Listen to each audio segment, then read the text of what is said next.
It's really good. మీకు అందరికి job opportunity వచ్చింది, అవునా?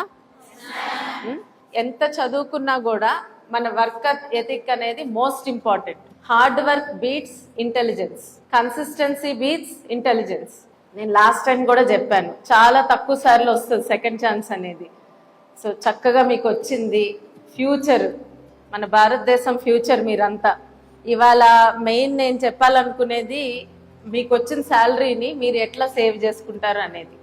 సో లైఫ్లో ఒక 3 ఇష్యూస్ ప్రతి వాళ్ళకి ప్రాబ్లంగా అనిపిస్తాయి. ఆ 3 విషయాలు ఏంటి? ఫైనాన్షియల్. సో అంటే మనకి మెయిన్ అందరికన్నా ఆలోచించేది ఏంటంటే మన లైఫ్కి ఏమన్నా అయితే మన మీద ఆధారపడిన వాళ్ళకి ఏంటి, ఫ్యామిలీ, మన సంపాదన ఆగిపోతే ఏంటి. రెండోది ఎమర్జెన్సీస్ వచ్చినప్పుడు ఒక 6 నెలలు మీరు వర్క్కి వెళ్ళలేకపోయారు, అప్పుడు ఏం చేయాలి. తర్వాత హెల్త్ ఇష్యూస్, సో దానికేంటి. ఈ 3 మేజర్ ప్రాబ్లమ్స్. ఇప్పుడు 15,000 వస్తుంది అనుకుందాం చేతికి, అసలు ఎంత సేవ్ చేయాలి? 20% సేవ్ చేసుకుంటే మంచిది. ఎంత కష్టమైనా ఆడపిల్లలు నాకు తెలుసు బాగా చెయ్యాలి అనుకుంటే చేయగలుగుతారు. మీకు ఇండియన్ పోస్ట్ పేమెంట్ బ్యాంక్ ఎంతమందికి ఐడియా ఉంది? ఐపీపీబీ. సో వాళ్ళ దానిలో ఒక సేవింగ్స్ అకౌంట్ ఉంది, ఆరోగ్య సేవింగ్స్ అకౌంట్.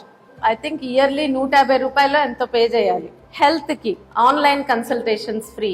అట్లాగే మెడిసిన్స్ కావాలంటే 30% డిస్కౌంట్స్ ఉన్నాయి. తర్వాత మీరేం చేసుకోవాలి, మీ శాలరీకి 6 months ఎమర్జెన్సీ ఫండ్ ఒకటి తయారు చేసుకోవాలి. సో సుమారుగా 15,000 వస్తుంటే మీరు 90,000 6 నెలల జీతాన్ని ఎమర్జెన్సీ ఫండ్ అని ఉంచుకోవాలి.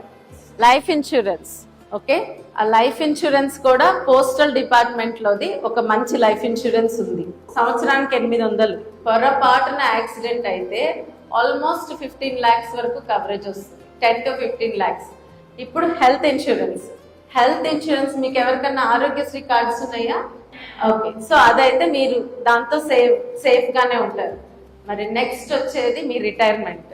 సో దానికి ప్రావిడెంట్ ఫండ్ అంటే ఒకటి ఉంటుంది. ఇవన్నీ గవర్నమెంట్వి, నేను మీకు గవర్నమెంట్యే చెప్తున్నాను. ఆ 20% అన్నాం కదా, ఆ 3,000లో ఇవన్నీ చేయాలన్నమాట. అప్పుడప్పుడు గవర్నమెంట్ ఏంటంటే మహిళల కోసం ప్రత్యేకమైన కొన్ని స్కీమ్స్ తీసుకొస్తుంది. అవేమన్నా వస్తున్నాయేమో అని చెక్ చేసుకుంటా ఉండండి. సో ప్రావిడెంట్ ఫండ్ అనేది ఇంపార్టెంట్. ఇంకా వీలైనంత వరకు ప్రతిసారి జాబ్ లో కూడా చదువుకోండి. అర్థమైందా? మీరు వెనక్కి తిరిగి చూసేటప్పుడు మీకు ఓవరాల్ గా చాలా ఎక్కువ నాలెడ్జ్ ఉంటుంది.